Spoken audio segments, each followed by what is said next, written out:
বড় বড় আলেম বাংলাদেশে যাদেরকে তারা বড় আলেম বলে, তারা বলেছে আমি মোহাম্মদের গোলাম। মানুষ কি মোহাম্মদের গোলাম না আল্লাহর গোলাম? হ্যাঁ, গোলাম মোস্তফা হয় কখনো? গোলাম রসুল বলে না, অনেকের নাম আছে গোলাম রসুল। কেন? এটা মোহাম্মদের পূজা করাটা তাদের একটা অভ্যাস। এই অভ্যাসের কারণ হলো যে আল্লাহর হাতে এখন কিছু নাই, সব কার হাতে আছে? মুহাম্মদ সাল্লাল্লাহু আলাইহি সাল্লামের হাতে আছে। কারণ আল্লাহর ধন নবীরে দিয়ে আল্লাহ গেছেন গায়েব হয়ে, নবীর ধন খাজা পাইয়া শুয়ে আছেন আজমিরে। কেউ ফিরে না খালি হাতে, খাজারে তোর দরবারে। আপনারা এটা শ্লোক মনে করলেন, কিন্তু কথাটা কত সাংঘাতিক। মানে আল্লাহ কি হয়ে গেছেন? গায়েব হয় মানে কি? আল্লাহ বলতে কেউ নাই, এখন আছে কে? মুহাম্মদ। আর আল্লাহর ধন সব কাকে দিছে? মুহাম্মদকে দিছে, আর তিনি সেখান থেকে বন্টন করেন। এই জন্য বাংলাদেশে আল্লাহর রাসূলকে নিয়ে এত মাতামাতি, তা আল্লাহকে নিয়ে কোনো চিন্তা নাই। এমনকি আশহাদু আল্লা ইলাহা ইল্লাল্লাহ যখন বলল, তখন বুড়ো আঙ্গুলে চুমু দিল না। যখনই বলছে আশহাদু আন্না মুহাম্মদ রাসূলুল্লাহ, তখন কি করছে? বুড়ো আঙ্গুলে চুমু দিচ্ছে। তা আল্লাহর দাম বেশি হলো না রাসূলের দাম বেশি হলো? নাউযুবিল্লাহ। কোথায় ঢুকছে দেখছেন? তো আপনারা এই বিষয়গুলো খেয়াল রাখবেন, আর আলেমদেরকে জিজ্ঞেস করবেন। আমাকে তো টাইলস দেখার জন্য নিয়ে গেলেন, তাই না? মনে আছে কারা গেছিলেন? আপনিও ছিলেন, তাই না? এই টাইলস কোনটা দেব আমাকে ধরে নিয়ে গেলেন, কোথা থেকে যেন ভুলে গেছি আমি। কোথায় ছিলাম আমি যেন, ধরে নিয়ে গেল আমাকে। নিয়ে যে দেখে এটা মনে হয় চয়েস করে দিয়েছিলাম নাকি, এটাই তো, তাই না? কিন্তু এইটা যে লাগাবেন এটা তো বলেননি, ঠিক? তো এটা আগেই লাগাইছিলেন। আচ্ছা আচ্ছা, ঠিক আছে।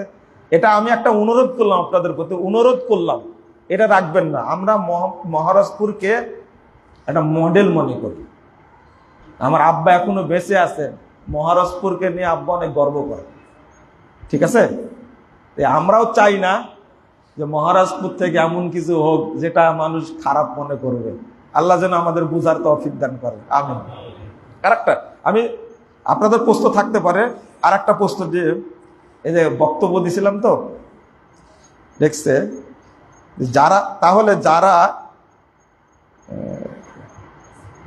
দেরিতে সালাত আদায় করে তাদের সাথে সালাত পড়া যাবে কি? আওয়াল ওয়াক্তে পড়ার কথা বলেছি, তাই না? আওয়াল ওয়াক্তে পড়ার কথা বলেছি। এখন আপনার প্রশ্ন, যেমন আসর সালাত পড়ছে অনেক পরে, আপনার পড়েন কয়টায়? চারটায় পড়েন, মাশাআল্লাহ। আর অন্যান্য মসজিদে পড়া হয় 5টায়, তাই না? 5টা, 5:30। এখন মানে 5:30টায় পড়ছে, 5:15টায় পড়ছে, 5টা গোটা বছর। এখন আপনাদের প্রশ্ন, তাহলে আমরা সেখানে জামাতে পড়বো না আওয়াল ওয়াক্তে পড়বো? এই প্রশ্নের উত্তর হলো, আপনি আউয়াল ওয়াক্তে সালাত পড়ে নিবেন, 1 নম্বর কথা। আউয়াল ওয়াক্তে সালাত পড়ে নিবেন। 2 নম্বর কথা হলো, আপনি 5টায় যার পিছনে পড়বেন সালাতটা, তাকে নিয়ে প্রশ্ন। 5টা, 1টা, 2টা এটা বড় প্রশ্ন না। আপনি 5টায় জামাতে পড়বেন যার পিছনে, এর আকীদাটা কি? বাংলাদেশে যারা নিজেদেরকে হানাফি বলে, বাংলাদেশে কিন্তু হানাফি নাই, একজনও হানাফি নাই বাংলাদেশে। হানাফি যদি হয় তাহলে প্রকৃত হানাফি বলতে গেলে আহলে হাদিসদেরকে বলতে হবে। কারণ হানাফি নাম বলে, কিন্তু ইমাম আবু হানিফার আকীদাও মানে না, ইমাম আবু হানিফা রাহিমাহুল্লাহর আমলও মানে না। তারা হলো দেওবন্দি বা বেরলভী। এখন তারা বিশ্বাস করে কি? তারা বিশ্বাস করে আল্লাহ সর্বত্র কি বিরাজমান, এর পিছনে নামাজ হবে না। এটা সুফিদের আকীদা। এটা আল্লাহ নিরাকার, এর পিছনে নামাজ হবে? হবে না। যারা তাবিজের ব্যবসা করে তাদের পিছনে নামাজ হবে? যারা পীরের মুরিদ তাদের পিছনে নামাজ হবে? নামাজ হবে না। তাহলে 5টাই পড়লে কি আর 4টাই পড়লে কি? প্রশ্ন করেছে যে 20 রাকাত নামাজ হয়তো আমি 8 রাকাত পড়ে বেরিয়ে আসি, এটা জায়েজ কিনা? আমি তো রাখেন 20 রাকাত আর 8 রাকাত, আগে প্রশ্নের উত্তর দেন। যার পিছনে পড়লেন 8 রাকাত, এই লোকটার আকীদা কি? বলছে এই লোকটা তো বিশ্বাস করে হায়াতুন নবী। নাউযুবিল্লাহ, আস্তাগফিরুল্লাহ। হায়াতুন নবী মানে কি? মানে নবী মরেনি, স্থানান্তরিত হয়েছেন, দুনিয়ায় ছিলেন, কি হয়েছে? এই লোকটার পিছনে নামাজ হবে? যারা বিশ্বাস করে নবী গায়েব জানেন তার পিছনে নামাজ হবে? এ তো বড় মুশরিক। নামাজে যখন যার পিছনে হবে না, 8 রাকাত পড়লেই কি আর 5 রাকাত পড়লেই কি, তাই না? এখন আপনার প্রশ্ন কি জানেন? প্রশ্ন হলো যে আল্লাহ যে বলছেন ওয়ারকাউ মার রাকিন, রুকুকারীদের সাথে কি করো? রুকু করো, তাই না? পট করে তো বলে দিলেন আপনি ওয়ারকাউ মার রাকিন। এই যে আবার আপনারা বলেন তাহলে কাদিয়ানীরা নামাজ পড়ে না, তাদের পিছনে হবে? কেন হবে না? হ্যাঁ, ও এই জায়গায় বলছে ওদের পিছনে নামাজ হবে না, তাই না? শিয়ারা নামাজ পড়ে না? পড়ে, তাদের পিছনে নামাজ হবে? কাদিয়ানীরা মুসলিম না কাফের? কাফের, ওদের পিছনে নামাজ কি করে হবে? ও এখানে ঠিক আছে। আচ্ছা, আপনাকে আর একটা প্রশ্ন করি। জামাত চলছে মহারাজপুর মসজিদে, জামাত চলছে, আপনার ওযু নাই, আগে ওযু করবেন না জামাত ধরবেন? হ্যাঁ, কেন? জামাত যে শেষ হয়ে যাচ্ছে। হ্যাঁ, ওযু ছাড়া নামাজ হবে না, এবার বুঝলেন তাহলে। মসজিদে কবর আছে, নামাজ হবে? কেন হবে না? ও মসজিদে কবর থেকে নামাজ হবে না, এটাও বুঝেন। ওযু মনে করেন ওযু করতে করতে জামাত শেষ হয়ে যাবে, তাহলে ওযু করবেন না আগে জামাত ধরবেন? জামাত ধরবেন আগে, তাই না? জামাত হয়ে যাক, কিন্তু কি লাগবে? ওযু লাগবে। এটা যেহেতু বুঝলেন, ইমামের আকীদা যদি খারাপ হয় তার পিছনে নামাজ হবে? এটা বুঝলেন না কেন আপনি? এটা আমার দুঃখ, বড় দুঃখ এটা।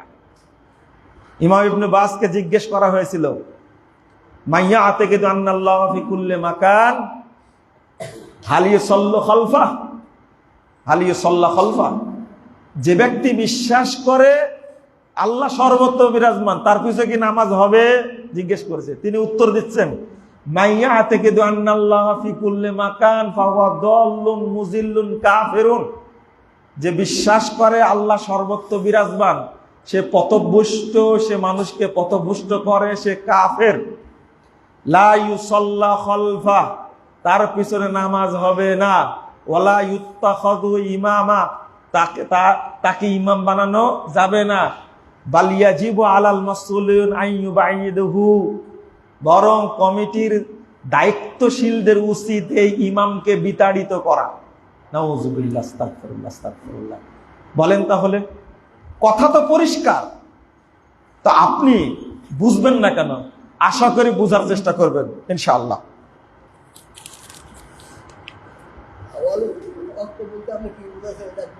বললাম যে সালাতের টাইম হয়ে গেল, আজান হবে। মনে করেন আজকে জহরের টাইম হয়েছে 12টা 2-এ, কয়টায়? আপনারা আজান দিয়েছেন 12টা 23-এ, ঠিক? ঠিক, এটা করবেন না। 12টা 2-এ আজান হবে, পারবেন না আপনারা? জহরের আজান কয়টায় দেন?